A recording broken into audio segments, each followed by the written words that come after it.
used to perform when my mom used to tell me ukuthi abantu bayeza, so she would be like stand in front of the TV and I would be very shy. You've met Lira by now? No, I haven't. You've never met Lira? If she's listening, please.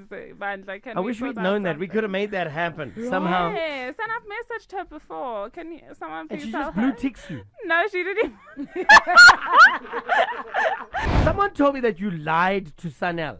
You told him that you lived in Joburg already, but you actually didn't live in Joburg. You were too scared that he didn't want to work with you, so you lied to him and said that you were in Joburg. Is that true? Your mornings with Malume Tap. All right, like I said, our morning guest is Azana. We've got her in studio here with us for the next 35 minutes. If you're a big fan, let her know on the UConnect app. Good morning, Queen. Now, I always like to start these at the very, very beginning.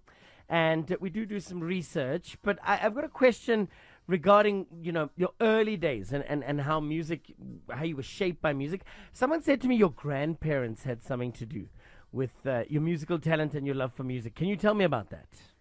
I had two grandmothers that both were singers, and I always say I think what I have has come from them. That's how I feel, because they did not reach the heights that I did. So my mom's mom was a singer, and my dad's mom was also a singer. When did you first know that this is something that you want to do? Was it as early as like creche, or was it in primary? Was it in high school? When did you go, look, the singing thing, there's something there? It was as early as creche. It was as early as my first memory, I think, started around 6, and I remember saying that I'm going to be a singer. Who was your inspiration at that time? You're 6 years old musically in the country. Which musician did you look up to? My dad used to listen to American music before I started listening to my own choice of music. So he used to listen to woman to woman, that kind of music, like really soulful music. So then I loved the soul from my dad. And then when I grew up, when I got to like 9, I then was obsessed with Lira. Oh, Lira was a big... Nice. Were you the family's performer? Like Christmas, festive season, Azana? Yes. When all the uncles and aunts come, we got to entertain them now. That thing, yeah? Yeah, I know. What do you remember performing from the early days? I used to perform when my mom used to tell me ukuthi abantu bayeza, so she would be like stand in front of the TV, and I would be very shy. I'd be very shy in front of people, and then she eventually told me to stop performing for them at home, because I was very free when I was with them only. Yeah. And she was like, if you're only going to perform for us, then don't perform at all. So she wanted me to break out of being the shy girl, So I then started like performing.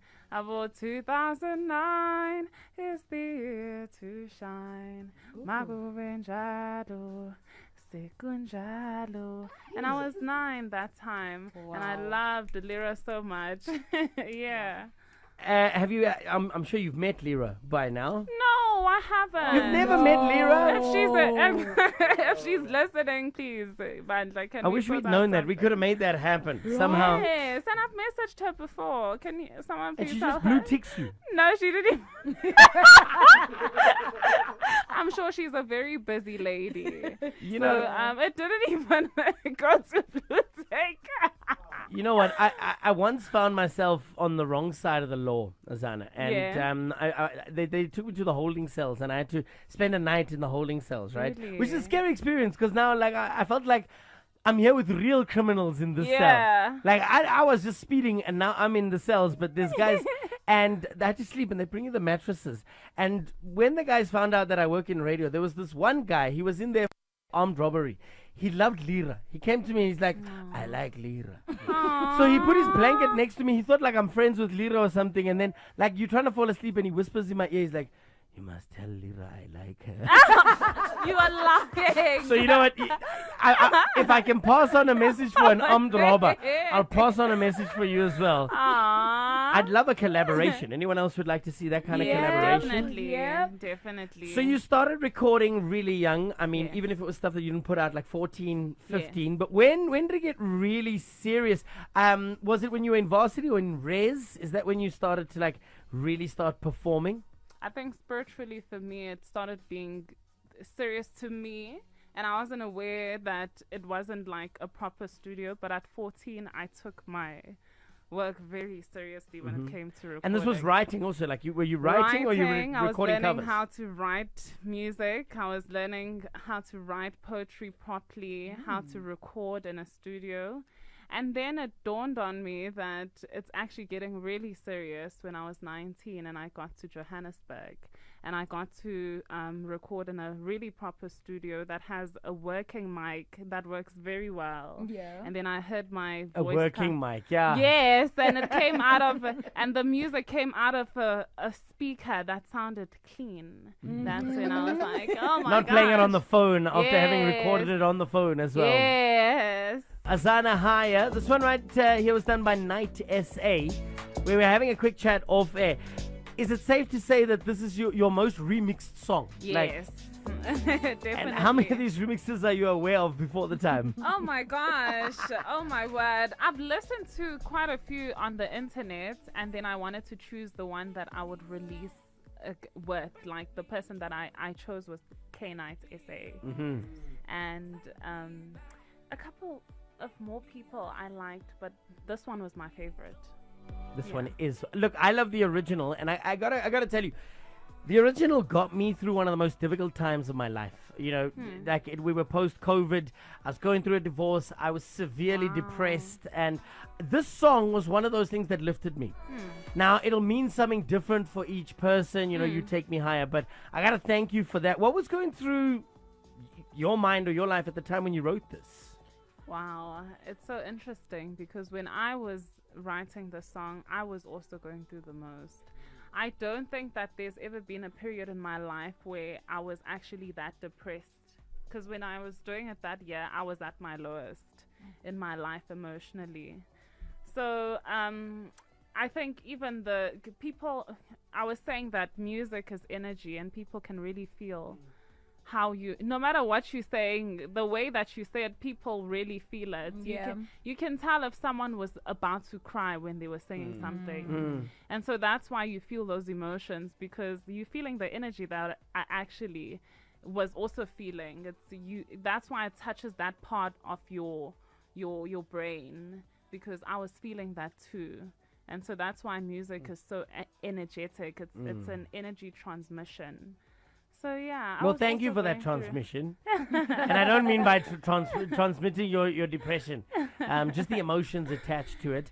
I know Temper's got a question for you, but I want to quickly pick up where we left off before the ad break. You mentioned at 19 when you came to Joburg and then you started to record.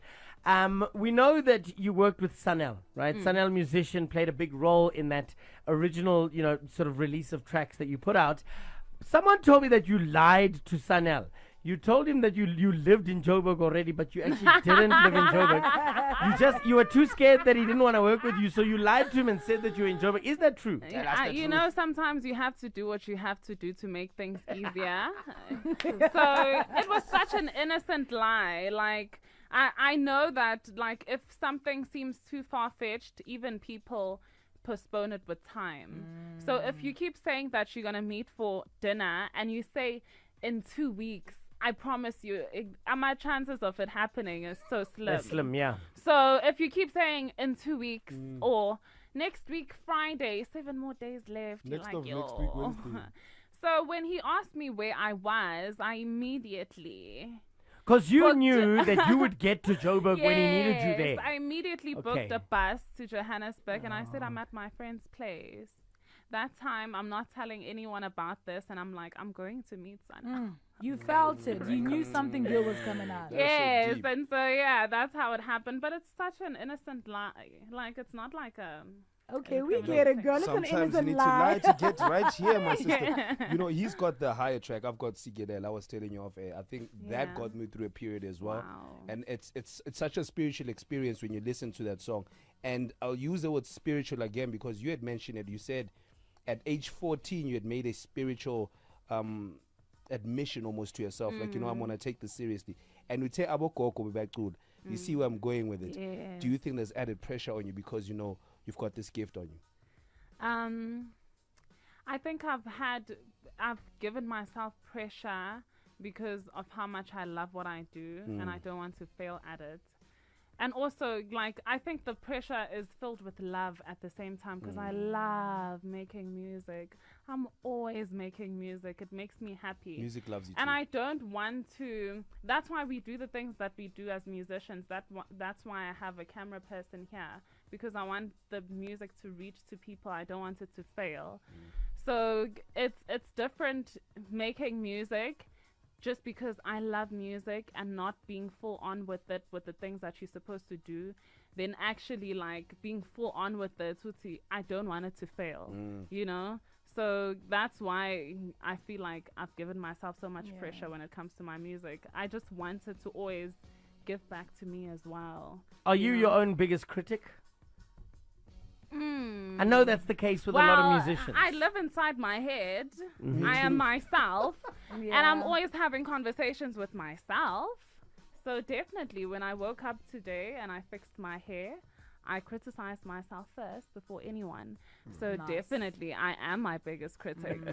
I've got a message for you now before we take a quick ad break from Kagiso out in Meriting Extension 1. He says, morning guys, my girlfriend's not listening, but I'm trying to get her to listen. She is your biggest fan, Azana. We had an argument yesterday and she was saying that you are the best artist in the world. So he wants you to know that you're his girlfriend's favorite. I don't know why he was arguing with her, because I wouldn't argue that whatsoever. This was, it might have been your first or one of your very first singles. Someone said that the song was inspired by your then boyfriend, or I don't know if you guys are still together, but text messages that you guys were shooting off to one another. Please explain that for me. Yes, you did your research so well. It was definitely that. I was in love. I was in my first relationship. And you're no longer with that person, right? No. Okay. Condolences. I went for the guys. Condolences. To him, not to you. Yes, but it was inspired by like a very innocent feeling. I feel like music, when it's done so innocently, it really just it goes very far. So these were my innocent feelings, and I was like, I can't wait to see you again. Yeah. And I was like, and then someone told me to go record. It was Taffy. And I was like, you know what? Let me just use these lyrics and just go say them lapaya. Do you only write about your feelings and life experiences, or you do get fictional? Sometimes I manifest. For example, Ushona Pansi, the first lyric is very intentional, because I've been saying that I want to travel. Yeah. So I said, Hambum mhlaba wonke, yimi nawe dale, samba wonke amaswe. So whenever I sing it, I'm praying. Oh my gosh, I'm gonna go. Emhlabeni wonke, I'm gonna travel. Because music is that. Like you can pray with music. You keep your pain. And right now in my life, I want to start traveling. Yeah. So you manifest with music as well. I manifest through it. I give thanks to my parents, to my creator, to my ancestors. Amen. Well, Gogo is a prayer as well. Yes, it's a prayer as well. And saying Makhosazana, which are your these name, grandparents, and also my name. And if you listen carefully, Makhosazana, her name is actually Makhosazana, and Uhamba Namakhosazana, these grandmothers that I keep saying were singers, I am them. Nice. So yeah. I love that. What's coming up next? You said travel. Quick question about that. Where would you want to go? Number one bucket list destination. I want to go somewhere tropical. I don't have like a specific place. Maldives. Like in January, Bahamas, I would like to like go somewhere like where the sand is very white, something like that. Can I give you a tip? Stay away from Thailand in Jan if you are going to take that holiday in Jan. Really? Because it's we call it International Sun City. You're going to find every one of your peers that you've been on a lineup with. Oh my god! You'll bump into every person you've performed with in December. You'll find them on the beach there. really? So go to the Maldives instead. Oh, nice. I'll plug you with some links. Yes, Tell please. us what to look forward to, what's coming up, any new singles, any new albums, or any things that people or you want your fans to take note of. Oh my gosh, there's so much music. There's a lot of music that's coming up next year. It's just a matter of putting it into a project or making it singles. And I think that's what we need to sit down and discuss. But there's a lot of love music. I feel like people are very surprised about what Azana has done this year, because I tapped into Amapiano, and some people know me for house and some people know me for Afropop. It's still going to be more of that. I'm still going to be surprising a lot of people and also gaining more and more listeners through the different genres that I'll be doing. So I'm very excited for next year. More visuals next year. Please. I just can't get over the voice. Like the speaking voice is as good as the singing voice. Thank You know what? You've caused me so much trouble on the golf course as well. Because every time I'm trying to play golf, your songs are stuck in my head. When I should be thinking about hitting the ball, I'm sitting there. The sun is beating me down. And I'm like, stuburupa pumper, stuburupa pumper. I love that song. That song with Mpo is just you.